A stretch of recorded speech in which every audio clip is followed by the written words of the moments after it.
Imagine waking up tomorrow morning, looking into your own daughter's eyes, and having absolutely no idea who she is. For Michael Carter, this began on a freezing winter morning in Boston. The streets were quiet, the world outside was calm, and everything seemed normal. He followed his usual routine, walking into the kitchen, starting the coffee machine, and taking a sip from his favorite mug. He believed it was just another Tuesday. But when his 6-year-old daughter ran toward him for a hug, Michael's reality shattered. He looked down at her and quietly asked, "I'm sorry, who are you?" This wasn't a horror movie. It was a documented medical event that forced researchers to reconsider how the human brain actually functions. Doctors at the hospital immediately tested his basic cognitive functions. Michael knew his name, his home address, and the exact year, without a second of hesitation. His amnesia was highly specific. His mind recalled every detail of his life, except for the existence of one person. To Michael, his daughter had never existed. These scans showed a brain with absolutely zero physical damage, tumors, or bleeding.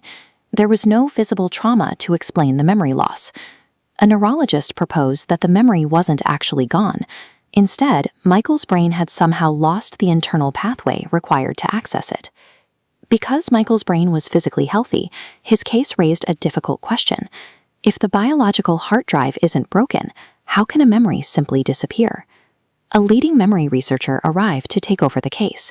She ignored the physical scans and began a series of detailed behavioral tests. First, she asked Michael to recall his breakfast from the day before. He remembered it perfectly: eggs, toast, and black coffee. Then she pushed him further back, asking him to describe his wedding day. Michael closed his eyes and began to list the details. He remembered the church, the music, and the specific shade of white of the wedding dress. But when he tried to look at the bride, her face was a complete blank. The brain doesn't store memories like video files. It shatters every moment into thousands of fragments, scattering them across different lobes. Michael's memory of his daughter remained, but the neural pathway needed to pull those scattered fragments back together had been severed. This led scientists to a chilling possibility. If the brain can lose access to real fragments, could it also piece together rogue fragments to create a memory that never happened? In the 1990s, researchers conducted a study to see if they could intentionally plant a fictional childhood trauma into the minds of volunteers. The scientists told the participants a fake story about being lost in a crowded shopping mall as a child and being rescued by an elderly stranger. At first, the volunteers remembered nothing at all. But as researchers asked them to imagine the mall and the feelings of being lost, the participants began to see the event. Within days, many volunteers fully adopted the memory, describing the color of the stranger's jacket and the specific panic they felt, despite the entire event being completely invented. The study demonstrated that memory is a reconstruction.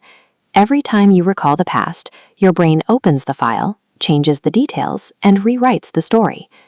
This discovery has massive implications for justice systems, which rely on the assumption that human memory is a reliable, objective record of the truth. In many cases, an eyewitness will point at a suspect and tell a jury they are absolutely certain they saw that person at the scene.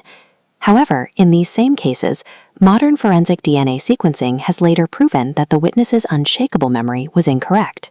External factors, like a newspaper headline or a leading question from an investigator, can slowly and invisibly rewrite a person's memory until the lie feels like a fact. It shows that confidence is not the same thing as truth. Someone can be 100% certain and still be completely wrong. This illusion of memory happens daily. Constant exposure to family stories, media, and old photographs can overwrite our actual history without us noticing. Biologically, the brain is a survival tool. It is designed to fill in missing gaps with the most believable narrative, rather than acting as a perfect historian. Michael recovered, but spent his life carrying a note in his wallet reading, "Never trust your memory more than the truth."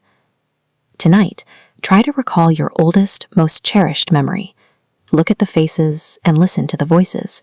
Then ask yourself, did it really happen that way? Our minds shape our future based on stories we believe about our past. But if our waking memories are this fragile, what happens when we sleep? That's the subject of our next investigation, the hidden truth about dreams.